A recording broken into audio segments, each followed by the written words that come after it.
Chapter 2. The Vanishing Glass.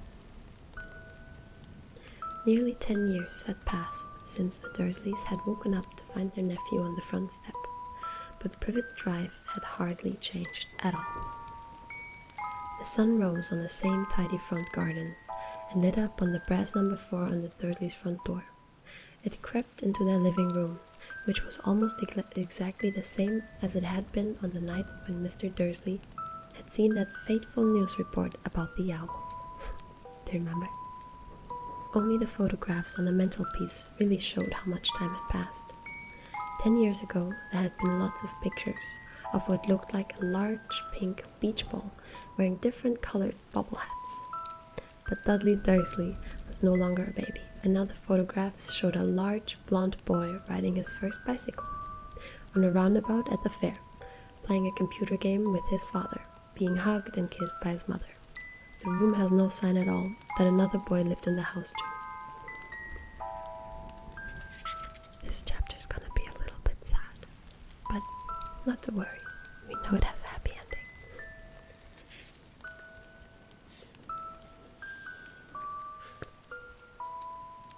Yet, Harry Potter was still there, asleep at the moment, but not for long. His Aunt Petunia was awake, and it was her shrill voice which made it the first noise of the day. Up! Get up! Now! Harry woke with a start. His aunt rapped on the door again. Up! She screeched.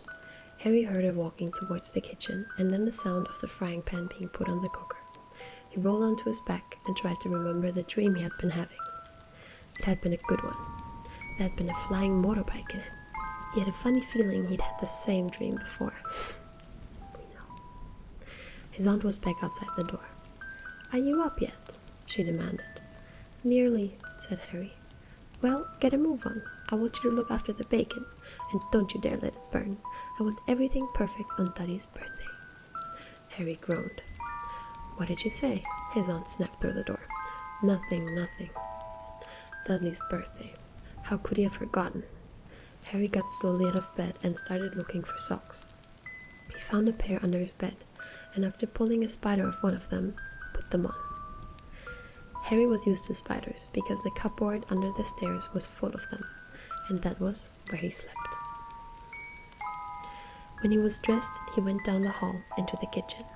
The table was almost hidden beneath all Dudley's birthday presents. It looked as though Dudley had got the new computer he wanted, not to mention the second television and the racing bike. Exactly why Dudley wanted a racing bike was a mystery to Harry, as Dudley was very fat and hated exercise. Unless, of course, it involved punching somebody. We don't want to punch him here. It doesn't matter Dudley's size, but oh well. J.K. Rowling back at it again. Dudley's favorite punch bag was Harry, but he couldn't often catch him. Harry didn't look it, but he was very fast. Perhaps it had something to do with living in a dark cupboard, but Harry had always been small and skinny for his age. He looked even smaller and skinnier than he really was, because all he had to wear were old clothes of Dudley, and Dudley was about 4 times bigger than he was. Harry had a thin face, knobbly knees, black hair, and bright green eyes. He wore the round glasses held together with a lot of sellotape, because of all the times Dudley had punched him on the nose. The only thing Harry liked about his own appearance was a very thin scar on his forehead, which was shaped like a bolt of lightning. He had had it as long as he could remember, and the first question he could ever remember asking his Aunt Petunia was how he had got it. In the car crash where your parents died, she had said, and don't ask questions. Don't ask questions. That was the first rule for a quiet life with the Dursleys. Uncle Vernon entered the kitchen as Harry was turning over the bacon. Comb your hair, he barked, by way of morning greeting.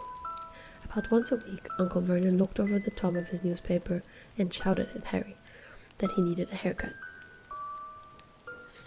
Harry must have had more haircuts than the rest of the boys in his class put together, but it made no difference. His hair simply grew that way, all over the place. Harry was frying eggs by the time Dudley arrived in the kitchen with his mother. Dudley looked a lot like Uncle Vernon. He had large, pink face, not much neck, small, watery blue eyes, and thick blonde hair that laid smoothly on his thick, fat head. Aunt Petunia often said that Dudley looked like a baby angel. Harry often said that Dudley looked like a pig in a wig. Harry put the plates of an egg and bacon on the table, which was difficult as there wasn't much room. Dudley, meanwhile, was counting his presents. His face fell. 36, he said, looking up at his mother and father. That's 2 less than last year. Darling, you haven't counted Aunt March's present. See, it's here under the big one from Mommy and Daddy. All right, 37 then, said Dudley, going red in the face. Harry, who could see a huge Dudley tantrum coming in, began wolfing down his bacon as fast as possible, in case Dudley turned the table over. Aunt Petunia obviously scented danger too, because she said quickly, "And we'll buy you another 2 presents while we're out today. How's that, Popkin? 2 more presents. Is that all right?" Dudley thought for a moment. It looked like hard work. Finally he said slowly, "So I'll have 39 Sweetums," said Aunt Petunia. "Oh," Dudley sat down heavily and grabbed the nearest parcel. "All right then." Uncle Vernon chuckled. "The little tyke wants his money's worth, just like his father. Attaboy, Dudley." He ruffled Dudley's hair. At that moment the telephone rang and Aunt Petunia went to answer it, while Harry and Uncle Vernon watched Dudley unwrap the racing bike. A cine camera, a remote-controlled airplane, 16 new computer games, and a video recorder.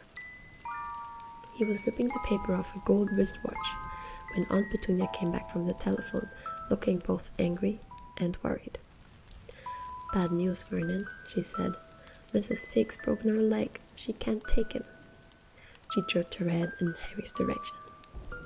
Dudley's mouth fell open in horror, but Harry's heart gave a leap. Every year on Dudley's birthday, his parents took him and a friend out for the day, to adventure parks, hamburger bars, or the cinema. Every year, Harry was left behind with Mrs. Fig, a mad old lady who lived 2 streets away. Harry hated it there. The whole house smelled of cabbage, and Mrs. Fig made him look at photographs of all the cats she'd never owned. "Now what?" said Aunt Petunia, looking furiously at Harry, as though he'd planned this.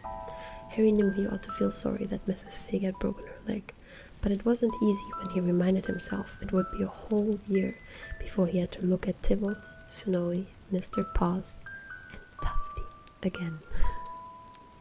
"We could phone March," Uncle Vernon suggested. "Don't be silly, Vernon. She hates the boy." The Dursleys often spoke about Harry like this, as though he wasn't there. Or rather, as though he was something very nasty that couldn't understand them, like a slug. "What about, what's her name, your friend? Yvonne?" "On holiday in Mallorca," snapped Aunt Petunia. "You could just leave me here," Harry put in hopefully. He'd be able to watch what he wanted on television for a change, and maybe even have a go on Dudley's computer. Aunt Petunia looked as though she just swallowed a lemon. "And come back and find the house in ruins?" she snarled. "I won't blow up the house," said Harry, but they weren't listening. "I suppose we could take him to the zoo," said Aunt Petunia slowly, "and leave him in the car." "That car's new. He's not sitting in it alone." Dudley began to cry loudly. In fact, he wasn't really crying. It had been years since he'd really cried, but he knew that if he screwed up his face and wailed, his mother would give him anything he wanted. "Dinky Duddydums, don't cry. Mummy won't let him spoil a special day," she cried, flinging her arms around him. "I don't want him to come," Dudley yelled between his huge pretend sobs. "He always spoils everything." He shot Harry a nasty grin through the gap in his mother's arms. Just then, the doorbell rang. "Oh, good Lord, they're here," said Aunt Petunia, frantically. And a moment later, Dudley's best friend, Piers Polkiss, walked in with his mother. Piers was a scrawny boy with a face like a rat. He was usually the one who held people's arms behind their backs, while Dudley hit them. Dudley stopped pretending to cry at once. Half an hour later, Harry, who couldn't believe his luck, was sitting in the back of the Dursleys' car with Piers and Dudley on the way to the zoo for the first time in his life. His aunt and uncle hadn't been able to think of anything else to do with him, but before they'd left, Uncle Vernon had taken Harry aside. "I'm warning you," he had said, putting his large purple face right up close to Harry's. "I'm warning you now, boy. Any funny business, anything at all, and you'll be in that cupboard from now until Christmas." "I'm not going to do anything," said Harry, "honestly." But Uncle Vernon didn't believe him. No one ever did.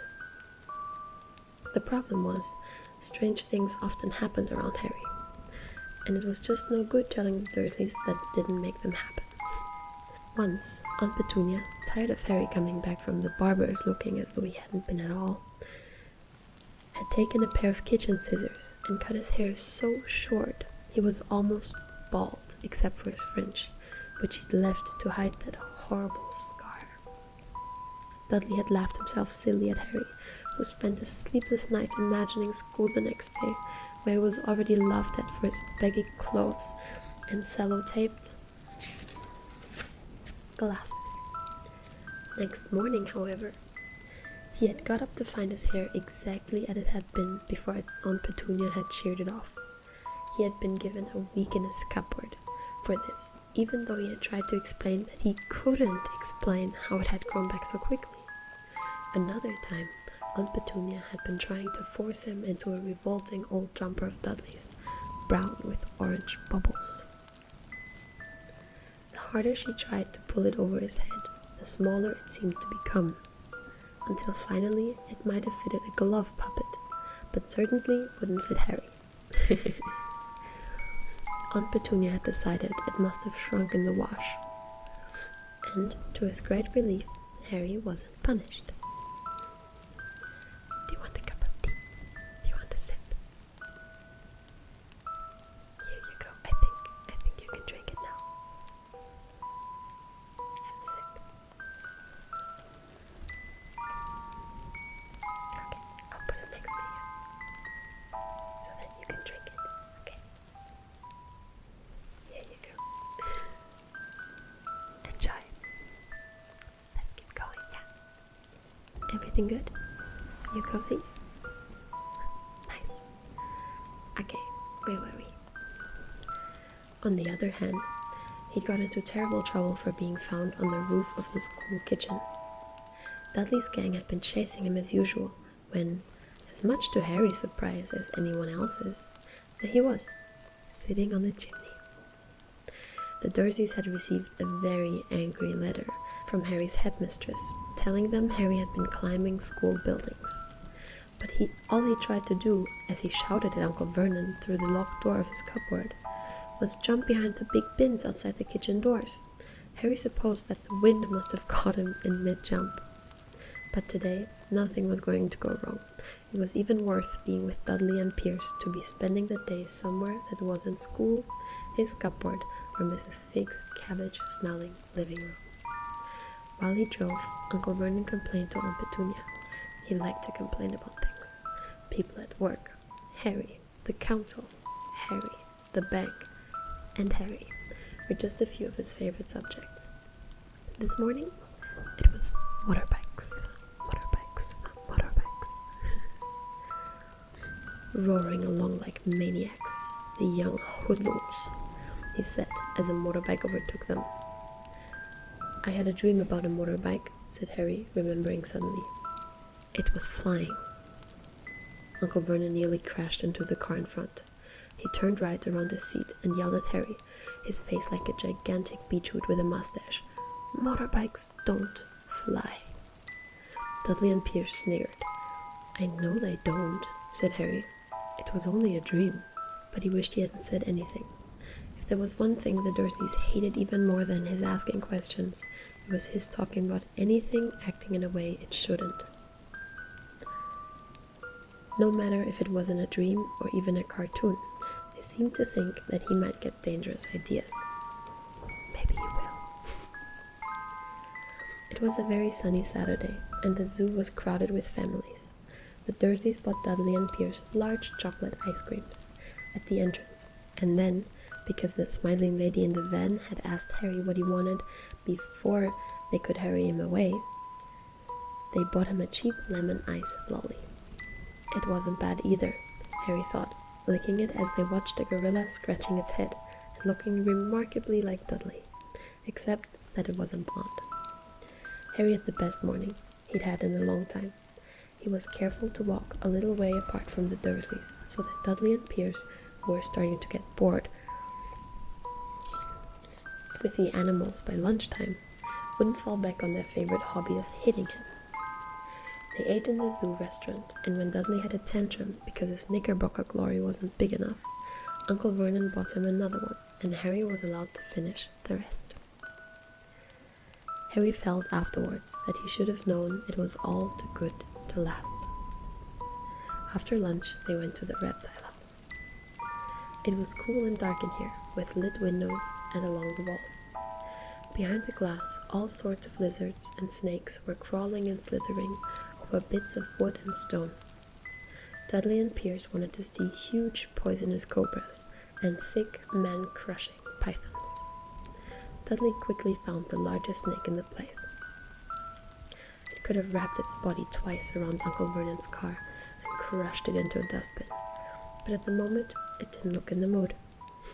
In fact, it was asleep, which hopefully will be too soon. Dudley stood with his nose pressed against the glass, staring at the glistening brown coils. "Make it move," he whined at his father. Uncle Vernon tapped on the glass, but the snake didn't budge. "Do it again," Dudley ordered. Uncle Vernon rapped the glass smartly with his knuckles, but the snake just snoozed on. "This is boring," Dudley ordered. Uncle Vernon... "Oh, this is boring," Dudley moaned. He shuffled away. Harry moved in front of the tank and looked intently at the snake. He wouldn't have been surprised if it had died of boredom itself. No company except stupid people drumming their fingers on the glass, trying to disturb it all day long. It was worse than having a cupboard as a bedroom, where the only visitor was Aunt Petunia hammering on the door to wake you up. At least he got to visit the house. The snake suddenly opened its beady eyes. Slowly, very slowly. It raised its head until its eyes were on level with Harry's. It winked. Harry stared. Then he looked quickly around to see if anyone was watching. They weren't. He looked back at the snake and winked too. The snake jerked its head towards Uncle Vernon and Dudley, then raised its eyes to the ceiling. It gave Harry a look that said quite plainly, "I get that all the time." "I know," Harry murmured through the glass, though he wasn't sure the snake could hear him. "It must be really annoying." The snake nodded vigorously. "Where do you come from anyways?" Harry asked. The snake jabbed its tail at a little sign next to the glass. Harry peered at it. "Boa constrictor, Brazil." "Was it nice there?" The boa constrictor jabbed its tail at the sign again, and Harry read on. "This specimen was bred in the zoo." "Oh, I see. So, you've never been to Brazil?" As the snake shook its head, a deafening sound. As the snake shook its head, a deafening sound. As the snake shook its head, a deafening shout behind Harry made both of them jump. "Dudley, Mr. Dursley, come and look at the snake. You won't believe what it's doing."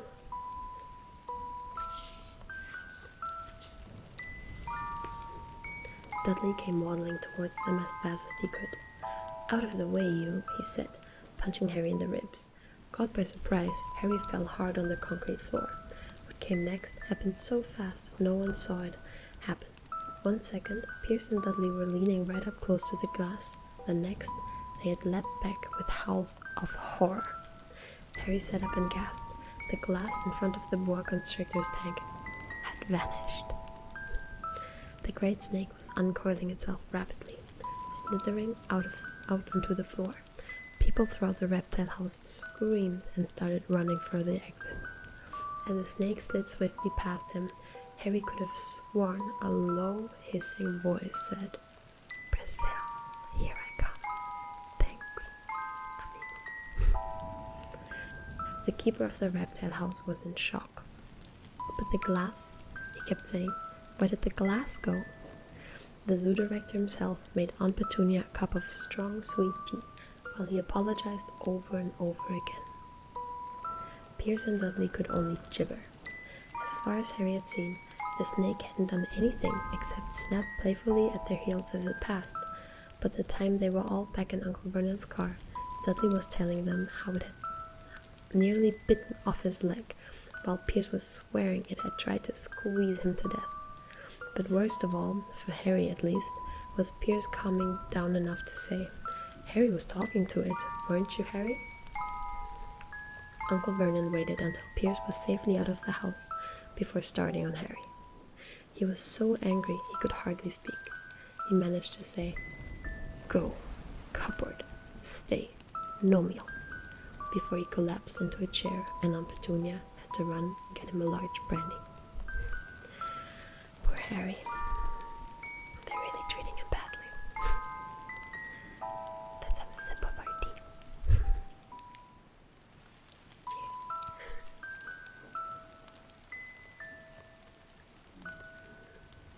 It's good. So comfy. Okay.